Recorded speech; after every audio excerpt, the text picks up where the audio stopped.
오늘의 10분 말씀. 다니엘 6장 1절로 15절입니다. 전장 5장을 세 문장으로 요약합니다. 첫 번째, 벨사살 왕은 호화스러운 잔치를 벌입니다. 그리고 그곳에서 하나님을 모욕합니다. 두 번째, 하나님의 손가락이 개입하자 모든 사람들은 극도로 두려움에 빠집니다. 마지막 세 번째, 다니엘은 벨사살 왕을 질책하고 글자에 담긴 심판의 메시지를 전달합니다. 그리고 벨사살은 살해당하고 바벨론은 정복당합니다. 오늘 본문은 이제 더 이상 바벨론의 나라가 아닙니다. 메대와 바사 제국으로 변경되었습니다. 성경은 우리들에게 벨사살 왕에서 다리우 왕으로 그리고 바벨론에서 메대와 바사로 변경되어짐을 보여줍니다. 하지만 다니엘은 계속해서 충실하게 나라를 섬깁니다. 다니엘이 비록 세상 나라 속에서 충성된 자로 봉사를 하고는 있지만 그는 그 문화에 속해 있지 않습니다. 다니엘이라는 인물을 살펴보면 살펴볼수록 그는 청지기, 나그네, 순례자의 단어들을 연상시키게 합니다. 본문에 등장한 다니엘을 통해 이 땅의 순례자로 사는 지혜를 배우길 바랍니다. 오늘 다니엘이 보여준 순례자의 지혜는 세 가지입니다. 첫 번째, 순례자들은 나에게 박해가 있을 것을 예상합니다. 그래서 놀라지 않습니다. 두 번째, 순례자들은 거룩한 습관을 통해 정체성을 지켜갑니다. 마지막 세 번째, 순례자들은 어려운 상황 속에서 하나님을 신뢰하고 감사합니다.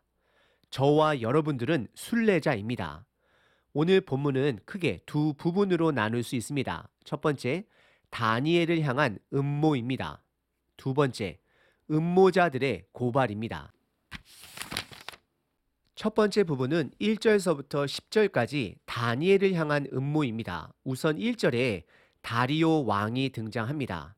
많은 학자들이 이 다리오라는 인물에 대해 여러 가지 다른 견해들을 가지고 있습니다. 예를 들어 다리오라는 것은 바로 왕처럼 왕을 부르는 호칭이다 말하는 학자들도 있고 고레스 왕을 가리키는 것이다 라고 말하기도 합니다. 하지만 다니엘서 9장 1절에 보시면 그는 메대 사람 아하수에로의 아들이다 성경은 말하고 있습니다. 그래서 그는 왕의 칭호를 가진 자로 이해하는 것이 좋을 것 같습니다.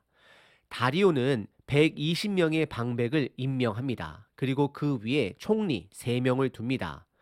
그 중에 한 명이 바로 다니엘입니다. 그리고 3절에 다니엘은 다른 리더들보다 마음이 민첩하여 다리오 왕이 그로 하여금 온 나라를 다스리게 했다라고 성경은 기록합니다. 다니엘은 3명의 총리 중에 가장 으뜸이 되는 총리가 되는 것입니다. 3절에 마음이 민첩하다라는 표현은 4장부터 자주 사용된 신들의 영이 다니엘에게 있다는 것과 동일한 표현입니다. 이것은 다니엘의 결정에는 하나님 나라의 백성으로서 성실함과 거룩한 결정이 있음을 드러내고 있는 것입니다. 그래서 왕은 다니엘을 더욱더 신뢰할 수 있는 것입니다.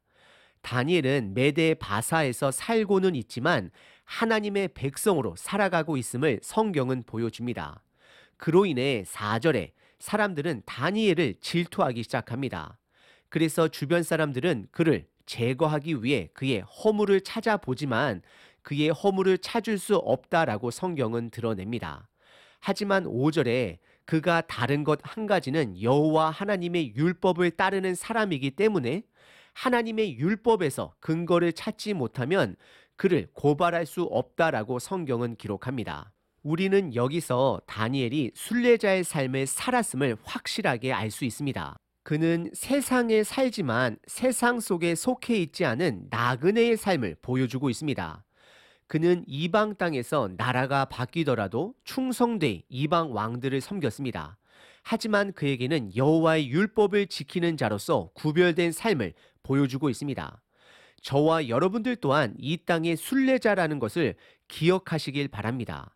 그리고 순례자로 살아간다라는 것은 나에게 박해가 있을 것을 예상하셔야 합니다. 다니엘은 구별된 삶을 살아감으로 그에게는 박해가 있음을 인지한 자가 됩니다. 그리고 6절서부터 9절까지는 2명의 총리들과 다른 방백들이 모여 어떻게 하면 다니엘을 제거할 수 있을지를 고민하게 됩니다. 그들의 음모는 한 법률을 세워 30일 동안 누구든지 왕 이외에 다른 신에게 예배하는 자는 사자굴에 넣기로 결정한 것입니다. 그리고 그것을 조서로 만들어 왕으로 하여금 도장을 찍어 메대와 바사에 고치지 못하게 하는 규례에 따라 그 법령을 못 고치게 합니다. 그리고 왕은 이것에 도장을 찍으며 동의합니다. 이들은 다니엘을 제거하기 위한 법령을 덫을 만든 것입니다. 이것은 종교 탄압이 아니라 정치적 탄압이 되는 것입니다. 이 땅의 순례자들은 나에게 박해가 있을 것을 항상 예상하셔야 합니다. 어떤 사람은 다니엘의 성공으로 질투하고 어떤 사람들은 그가 부패하지 않음에 질투합니다. 사도 바울 또한 데살로니가 전서 3장에 보시면 믿음의 사람들 앞에는 환난이 미리 있을 것을 알려줍니다. 그리고 바울은 디모데에게도 그리스도의 삶을 본받으려는 자들에게는 박해가 있을 것을 알려줍니다. 저와 여러분들의 삶에는 박해가 있을 것을 미리 예상하셔야 합니다. 그래서 이 땅의 삶이 고되더라도 우리는 놀라지 말아야 합니다. 다니엘은 왕이 내린 조소로 인하여 그가 사자밥이 될 시련이 다가오고 있음을 알고 있었습니다. 10절에 보시면 그런 가운데서도 그는 하루에 3번씩 기도합니다. 10절입니다. 다니엘이 이 조소에 왕의 도장이 찍힌 것을 알고도 자기 집에 돌아와서는 윗방에 올라가 예루살렘으로 향한 창문을 열고 전에 하던 대로 하루에 3번씩 무릎을 꿇고 기도하며 그의 하나님께 감사하였더라. 한 번 더 읽겠습니다. 다니엘이 이 조서에 왕의 도장이 찍힌 것을 알고도 자기 집에 돌아와서는 윗방에 올라가 예루살렘으로 향한 창문을 열고 전에 하던 대로 하루에 3번씩 무릎을 꿇고 기도하며 그의 하나님께 감사하였더라. 성경은 어디에서도 하루에 3번을 기도하라는 율법은 없습니다. 하지만 다니엘은 스스로 뜻을 정하여 하루에 3번 예루살렘을 향해 기도합니다. 그가 기도한 내용은 다니엘서 9장에 보시면 예루살렘의 회복을 위한 기도인 것을 확인할 수 있습니다. 그리고 다니엘은 숨어서 기도하지 않습니다. 창문을 열고 오픈된 장소에서 기도합니다. 그리고 전에 하던 대로 그는 기도한 것입니다. 그의 기도는 드러난 기도이고 습관에 따른 기도입니다. 순례자들에게 필요한 것은 구별된 삶을 지키기 위해 나름 뜻을 정해야 한다라는 것입니다. 다니엘에게 있어서는 3번의 기도였습니다. 저와 여러분들은 3번의 기도가 아닐지라도 아침에 또는 저녁에 구별된 기도 시간을 갖기를 권합니다. 그리고 더 나아가 그의 기도 내용을 보게 되면 그는 왕의 조소로 인해 그가 당할 고난으로부터 하나님께 살려달라 기도하지 않습니다. 그의 기도는 감사 기도였습니다. 순례자는 어려운 상황 속에서도 감사할 줄 아는 능력이 있는 자들입니다. 오늘 본문의 첫 번째 부분은 다니엘을 향한 음모입니다. 하지만 다니엘은 하나님의 백성으로 구별된 자로 순례자로 평안합니다. 두 번째 부분은 11절서부터 15절까지 음모자들이 다니엘을 고발합니다. 11절에 그 무리들이 왕을 찾아갑니다. 그리고 13절에 다니엘을 총리라 부르지 않고 유다에서 사로잡혀온 한 유다 사람 다니엘이 왕의 도장이 찍힌 명령을 존중하지 않았다라고 그를 고발합니다. 이에 왕은 14절에 근심하기 시작합니다. 왜냐하면 그는 알고 있었습니다. 다니엘은 그를 존중합니다. 다니엘은 단지 하나님의 백성으로 그의 구별된 삶을 살았다라는 것을 알았기 때문입니다. 그래서 왕은 그를 구원하려고 마음으로 애써보지만 결국 아침이 됩니다. 그리고 15절에 음모자들은 왕에게 그 법을 바꿀 수 없다 재촉하며 다니엘을 제거하기를 재촉합니다. 저는 여기서 한 가지 질문을 던져봅니다. 정말로 왕이 그 규정을 바꿀 수 없었을까? 왕은 규정을 바꿀 수 있는 권한이 있습니다. 에스더서에 보시게 되면 왕이 본인이 내린 칙령을 바꿉니다. 단지 왕은 본인의 실수 또는 부족함을 인정해야 합니다. 하지만 다리오 왕은 본인의 명성을 다니엘의 생명보다 더 소중하게 여기고 있기 때문에 결국 율법을 바꾸지 못한 것입니다. 다리오 왕은 이 땅에 속한 자로서 사람들의 눈치를 살펴야 하는 자입니다.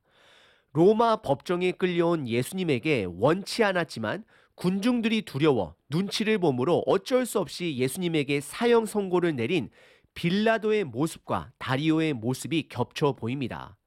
이 둘은 이 땅에 속한 자로서 사람의 눈치를 봅니다. 하지만 다니엘은 이 땅에서 함께 살지만 이 땅에 속하지 않은 자가 되는 것입니다. 그래서 그는 사자밥이 된다라는 것을 알면서도 감사함으로 평안함으로 기도할 수 있는 자가 되는 것입니다. 왜냐하면 다니엘은 하나님을 신뢰하기 때문입니다.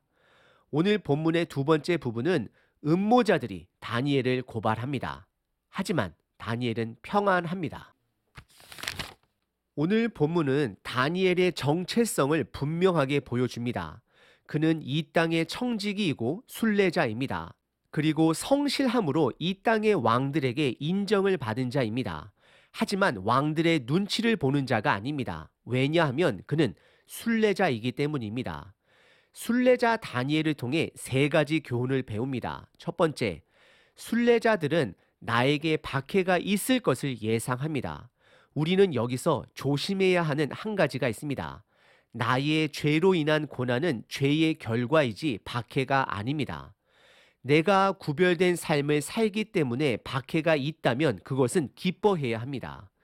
베드로전서 1장에 순례자들은 이 땅에서 여러 가지 시련으로 잠깐은 당황하겠지만 오히려 그것으로 기뻐할 수 있다 말하고 그것을 통해 우리들이 연단되어 예수님의 때에 더 큰 영광을 얻게 될 것이다 말하고 있습니다. 저와 여러분들의 삶에 감당할 수 있는 박해가 있기를, 그리고 그것을 당연히 받아들이시는 저와 여러분 되시길 바랍니다. 두 번째는 이 땅의 순례자들은 거룩한 습관을 통해 나의 정체성을 지켜 나아갑니다. 여러분들이 정한 스스로의 뜻은 무엇이 있으신가요? 꼭 다니엘처럼 3번의 기도가 아니더라도 각자의 삶 속에서 말씀과 기도의 습관을 세우시는 저와 여러분 되시길 바랍니다. 그래서 우리 삶 속에 찾아오는 시련 속에서도 다니엘처럼 전에 하던 대로 말씀 보고 기도함으로 그것을 이겨내시길 바랍니다. 마지막 3번째는 순례자들은 어려운 상황 속에서 하나님의 주권을 신뢰하고 감사하는 자들입니다. 다니엘은 사자밥이 되는 것을 알면서도 감사한 자였습니다. 그리고 그는 분명 습관에 따라 사자굴에서도 기도했을 것입니다.